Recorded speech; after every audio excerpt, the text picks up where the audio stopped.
بڑی معذرت کے ساتھ برا مت ماننا، میں عورتوں کو کوسنے نہیں بیٹھا، لیکن اپنی بہنوں سے بہت درد دل کے ساتھ پوچھنا چاہتا ہوں، اے خاتون جنت کی کنیزوں، کیا مردوں نے ہی صرف جنت میں جانا ہے؟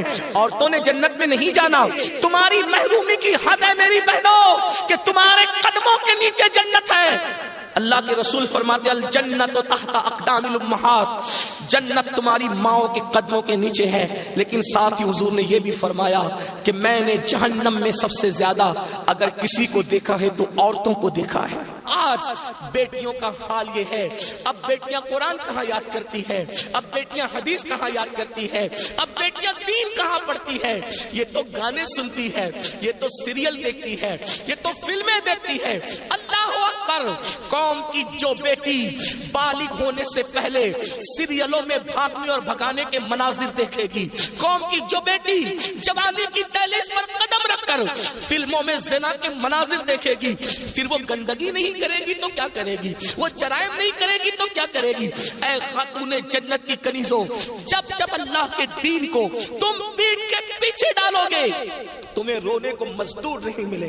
اور آپ جانتی ہیں یہ سیریل اور گندی فلموں کا نتیجہ ہے کہ بچیاں کسی اور کا ہاتھ پکڑ کر چلی جاتی ہیں، معاشرہ اس کو دھتکار دیتا ہے، پھر وہ ایک دو بچوں کا باپ بن کر کے اس لڑکی کو دھوکہ دے دیتا ہے، پھر جب وہ لوٹ کر آتی ہے تو نہ ماں باپ قبول کرتے، نہ بھائی قبول کرتے، نہ خاندان قبول کرتا ہے، اور وہ ظالم تو دھوکہ دے ہی چکا ہے۔ علم کی بات چل رہی ہے، رسول اللہ کی نواسی، جس طرح سے امام حسن کے کان میں، امام حسین کے کان قرآن اگر کسی نے کیا ہے تو وہ سیدہ زینب پاک کی ذات ہے۔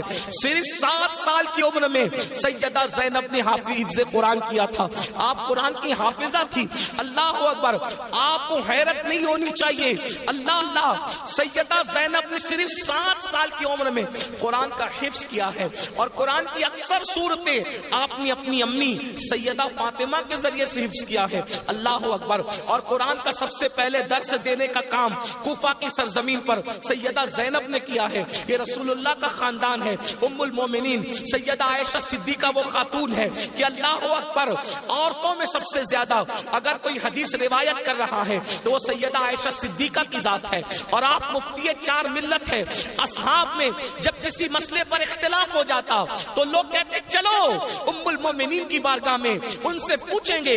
حیرت کی بات ہے، مردوں کا علم اختلاف اگر کسی کا قول فیصل کی حیثیت سے ختم کرتا ہے تو اسے ام المومنین سیدہ عائشہ صدیقہ کے نام سے جانا جاتا ہے۔ یہ علم ہے، یہ عورتوں کے پاس علم ہے۔ اسی طریقے سے اللہ اکبر، امام جعفر صادق کی بہو ہے، امام جعفر صادق کی بہو ہے، یعنی امام حسین کے خاندان کی بہو اور امام حسن کے خاندان کی بیٹی، ان کو دنیا نفیسۃ العلم کہتی ہے، اور ان کو نفیسہ مصری بھی کہا گیا ہے۔ یہ اپنے شوہر کے ساتھ مدینہ منورہ سے ہجرت کر کے مصر آ گئی تھی، اور جب مصر آئی ہے اور امام جعفر صادق کے علم کی خیرات جب بانٹنے کے لیے بیٹھی ہیں تو میری بہنوں آپ کو حیرت ہوگی، حضرت نفیسۃ العلم جسے نفیسہ مصری کہتے ہیں، جب پردے میں بیٹھ کر لوگوں کو قرآن و حدیث کا علم دیتی تو پردے کے پیچھے بیٹھ کر علم حاصل کرنے کے لیے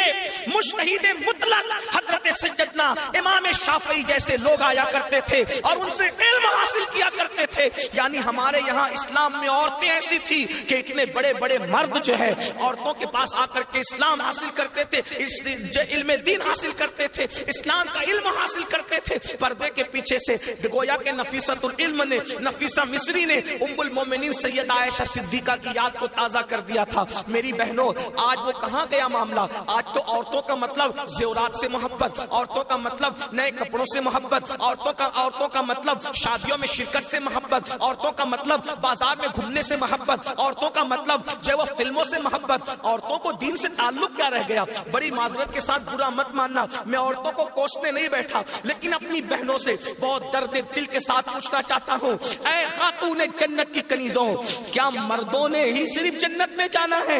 عورتوں نے جنت میں نہیں جانا؟ مجھے بتاؤ کیا کر رہی ہو اپنے دین کے لیے، کیا کر رہی ہو اپنے اسلام کے لیے؟ تمہاری محرومی کی حد ہے میری بہنوں کہ تمہارے قدموں کے نیچے جنت ہے۔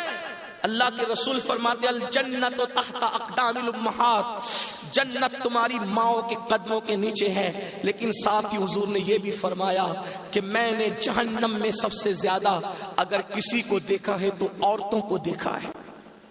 مجھے بتاؤ، آج نماز سے کوسوں دوری، مذہب سے کوسوں دوری، اس لیے جامعۃ المصطفیٰ کا قیام اس لیے عمل میں آیا ہے تاکہ بھولے ہوئے سبق کو یاد دلایا جا سکے، بھولے ہوئے سبق کو یاد دلایا جا سکے، بچیوں کو علم کا زیور دیا جا سکے، بچیاں علم حاصل کریں، پرانا دور دہرائیں، پرانی تاریخ یاد دلائیں۔